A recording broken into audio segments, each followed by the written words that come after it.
All right, so first off, why would the Bushcrafter with 1,000 video uploads be able to light candles in the woods? It's just not working. We tried this about 47,000 times, so no lighting, but we do have 1,000 videos. And then on top of that, if we remove this and eat these, I've been shooting videos for 10 years.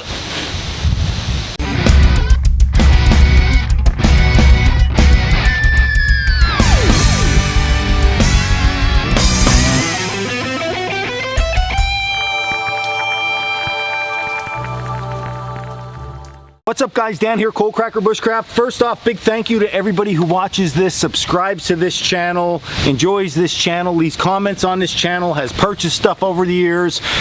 Thank you so much. And today is a video about that because today is my 1,000th video. 1,000 times I hit that upload button on YouTube. Pretty amazing. And then on top of that, last week was 10 years on YouTube. So 10 years, 1,000 videos, amazing. It's awesome, and it's so cool I get to do all this stuff and share my passion with all of you out there, and a lot of you get to enjoy it alongside of me at home by watching these videos, coming to classes, and then also just going on your own trips and enjoying the outdoors and staying in the woods. So much fun, and we evolved so much over the years from our very first video. I can remember shooting it and I was a stuttering John, and I went on and on and on and on and on with my GoPro out front, and the audio was bad, and a lot went into it over the years, but it was great, and I'm looking forward to maybe 10 more, 20 more, I don't know. I'll just be a little old man with a cane, stay in the woods kind of thing. So that's what we got going on. So thank you everybody for that. And when I was thinking about my 1,000th video, I was going to get together with all the instructors, and we were going to just eat a bunch of meat and drink a bunch of beer and then post it on the 10th year anniversary to 1,000th video, but it didn't work out that way. I was a couple videos short. So here we are, out in the woods, staying in the woods, just good old Dan and all of you out there. So I was like, what can I shoot the video on? Can it be nostalgic? Can it be like, what should it be? And then I thought, you know, for 1,000th video, I'm gonna do what I always do, just videos that I like, that I'm excited to film. And I thought, what kind of gear do I like to take into the woods? And then I thought, well, people see that all the time. So what about my 10 most favorite pieces of gear that I own? Because over this 10 years, I have used a ton of different gear. Thousands of videos, 1,000 actually, 1,000 videos, all kinds of different gear, all kinds of different gadgets over the time. So like, what are my 10 most favorite pieces of gear? I think you're all gonna enjoy this. You've probably seen all these if you followed me for some time, but we're gonna go over them anyway, give you a little history on each one, and just enjoy the day. And then we can eat some Twinkies that we used at the beginning of the video. Okay, so let's blast through the equipment. No particular order whatsoever. I'm just gonna pull stuff out and we're gonna look at it and talk about it and just have a good time overall today. Man, I'm having a good day today. Man, 1,000th video, it's awesome. All right, so again, no particular order. This wool blanket, well over 10 years old. This was made by a man called Tony Baker. I don't know if he even sells blankets anymore.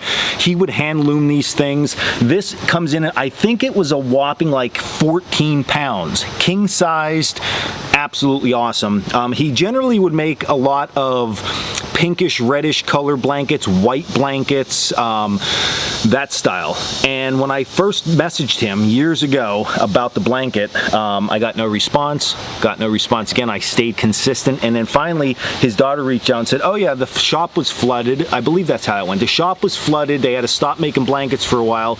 They were back at it, but they had this really big one that's brown and they can't get rid of. So I was like, that's exactly what I need. So this is one of my most favorite wool blankets that I own, one of my top 10 pieces of gear that I own, and it's been on a lot of trips with me, kept me warm a lot of nights in cold conditions. So that's one of the items right there. Next item, which this is like everybody knows, right? Coalcracker haversack. I had an old haversack for probably 8 years. I swapped this out about 7 years ago, because we started sewing them ourselves in-house, which we do till today, and it is well worn, well used. I love carrying all my stuff in it. So my haversack is number 2. Sticking out, we all know this one. My good old trapper's hatchet. So this thing has been on many trips, journeys, and for all of that, I only really had 2 mishaps with this whole thing. No injuries. No injuries. One time though, I was chopping into a pine tree, believe it or not, a pine tree, and I really dinged up the bit. So not a major thing. I had to take a file to it. It took a while because it was a pretty deep ding and crack in there, but I got that all worked out. Good to go.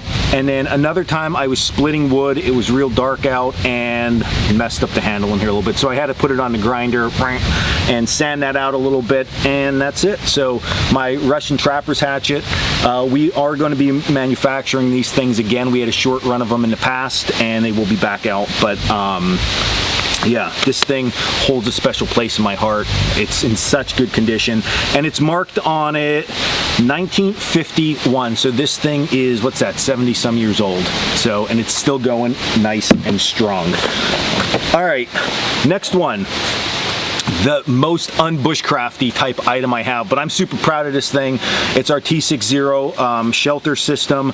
It's my first patented product, and it's something that I felt there was a huge need for in the outdoor survival world. So a lot of time spent with this thing and working on this and working with the patent and things like that. So I'm really proud of this. So this is definitely something, even though I don't use this all that much, I always have one with me. It's one of those things, emergency equipment you gotta have. All right, next thing is this knife. So this knife right here, okay, homemade sheath. I made this just on my living room floor one evening for this, okay. When you pull it out, it looks, we always laugh because it looks like a potato on one end, and it's a Sloyd style blade, okay, that was blacksmithed and then sharpened, and it is extremely sharp. And then this handle I put on with a piece of birch that I got here when I first purchased the school property. I'm gonna say that would have been, what, 10 years, 11 years ago. So this was one of the first projects I did out here in the woods, and this knife I absolutely love. I use it still to this day, a lot of classes, and it works really well. So one of my most favorite knives, and it, again, it looks like a prison shank, but it is just, it's superb for cutting. And on the knife line, this knife right here holds a lot of value to me. So this knife is the Coalcracker knife that I make in-house. It's a little bit dirty right now, a little bit greasy, but it just adds character to it. So this sheath design I drew up myself. The knife design made myself. I grind them, I contour them, everything. So these knives, they really hold a special place in my heart overall. And you know, this is a project that at the shop I'm really proud of, and I love to use this thing. It goes on almost all the trips with me, either this knife or the other one. All right, next item is this little pouch. So this one I got at a gunmaker's fair probably 15 years ago, just a small little leather pouch, and I keep my flint and steel kit in here. Now, I didn't make this pouch, but when you come to our bushcraft class, this is one of the projects. You actually get this pattern and you make this style pouch for your flint and steel kit. So I don't know, it's just one of those things I bought. I've always carried it with me, and I can't imagine life without it. All right, next item, and probably if I had to rank items, this is probably up there with like top 2, and it's my belt pouch. So this belt pouch, okay, I made this when I still worked in the old cube farm. I worked in the juvenile justice system, so I had a little cubicle. When I would be in the office, I traveled a lot for that job. But I sat one day, didn't do anything for the company, but I did make myself a really cool belt pouch pattern. I took a long, all day, literally 8 hours at work, just drawing out a pattern, and then I went home.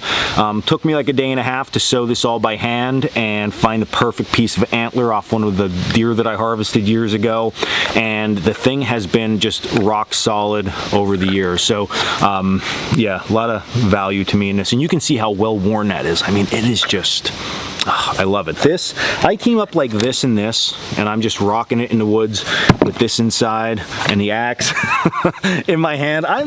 How can you have a bad day when you have all that stuff with you? All right, next item is another tool item, and that is this pocket knife. Okay, so this pocket knife is a Winchester pocket knife, and it came from my grandfather. I don't know if he carried it every day. I'm going to assume he did because it was pretty well used when I got it from him after he passed away.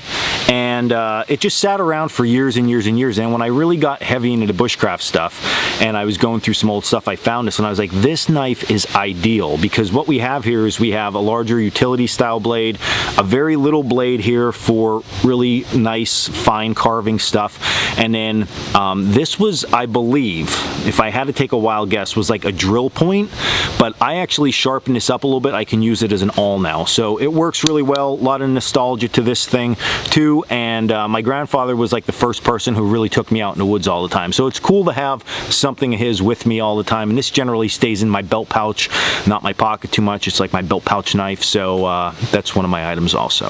All right, and then last, not because it's last on the list, but this Filson backpack called a Journeyman. All right, this thing has value to me. Not only, it's a good pack. I mean, overall good pack. There's other great packs that I own, but the reason that this one holds so much value is over the years, when I first got the school property specifically, I didn't have anywhere to store anything here. I didn't even have a little shed. So if you remember my white van from the beginning years of YouTube, this thing would get toted around in there with all of, I would pack this out with all of the equipment I thought I would need for any situation I'd run into on YouTube. So this was always it. Then I got my black van and it stayed in there. And then once we built the building here and stuff like that, I was able to somewhat retire this pack. I didn't have to have a backpack specifically packed for just YouTube. I would just show up now and I can get the gear I need and head out and shoot videos. But this was it. And I use this kit, if you look back in videos, I mean, this was like the ultimate kit. And I still think this was one of the best kits I've ever put together. And the vessel holding it was this Filson backpack, and it just always held up well. I never had any issues with the thing, other than I had some little rippage up here and I had to repair it. But this, if you just look at this in general, you're gonna say that leather, they should have put like some kind of cotton webbing or something on there, not leather. But not complaining all that much. The pack did really well for me, and it's still good till today.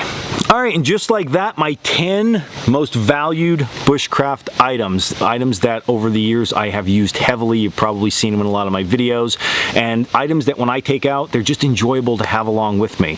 So I hope you all enjoyed this video. I hope you all have really cool items that you like and gathered over the years and made over the years that you can be super proud of, because this whole journey into the outdoors is an absolute great one. And again, thank you everyone for watching and supporting and just following along with all this. So here's to 10 more and maybe 1,000 more videos as we go along. And that's it. Check us out, coalcrackerbushcraft.com. And until the next video, stay in the woods.